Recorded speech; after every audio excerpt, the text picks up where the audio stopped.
Hi all.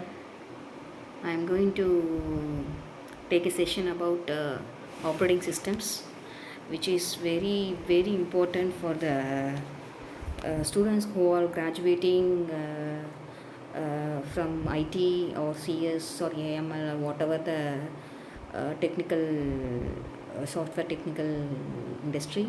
So here we go.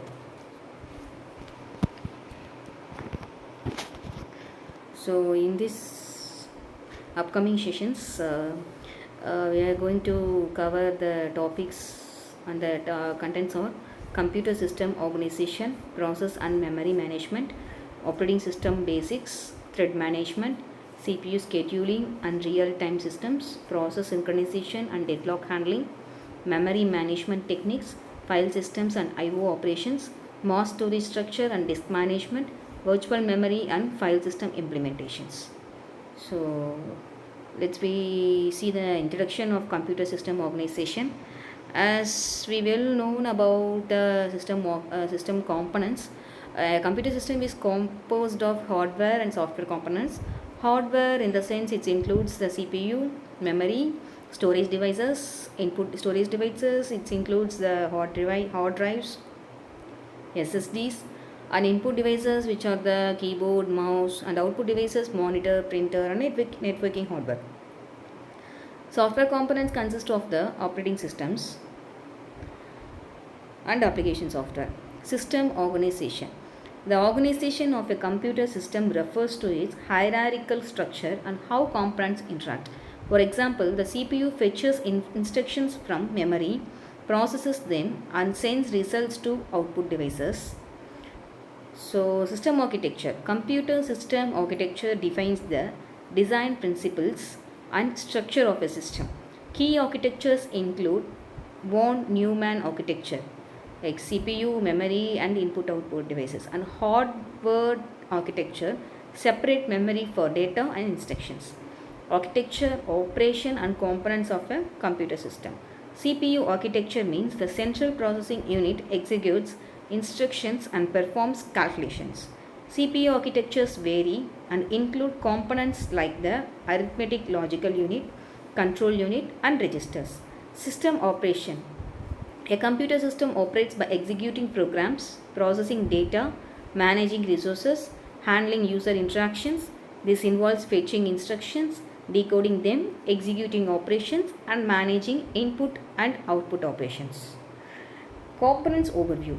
Key components of a computer system includes the CPU, which is using for processing, memory, it is a temporary storage devices, it's persistent storage, input devices, it's used for giving the input from the user, and output devices, it is used to display the output which is for user to get the result, and networking hardware for communication. So what is process management? In this process management, first we have to create a process. When a program is loaded into memory and becomes executable, it creates a process. Processes have unique process IDs and may spawn child processes. Process states. Processes transition between states such as new, ready, running, waiting, terminated, and suspended. The OS manages these states and allocates CPU time accordingly.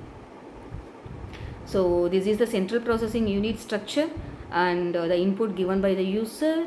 Once we give the input, the process allocated to the central processor.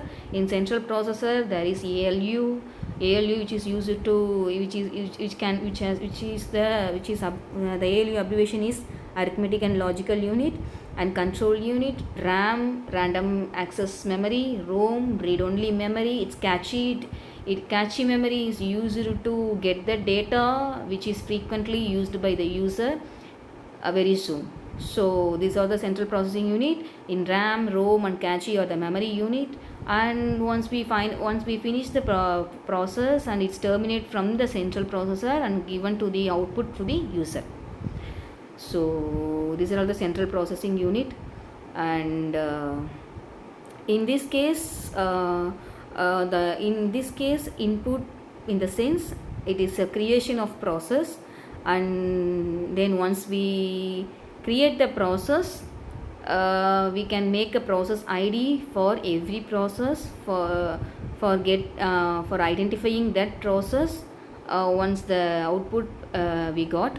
So why we are going to state the many states of the process means, once process is creating the first time, it is a new process, and it is ready to processing means once it get the request, it get the access from CPU for processing means it is in ready state, and once it's processing means it is running state, and waiting in the sense if that particular process needs some resources like input or output, input or memory resources means it should be in the waiting state.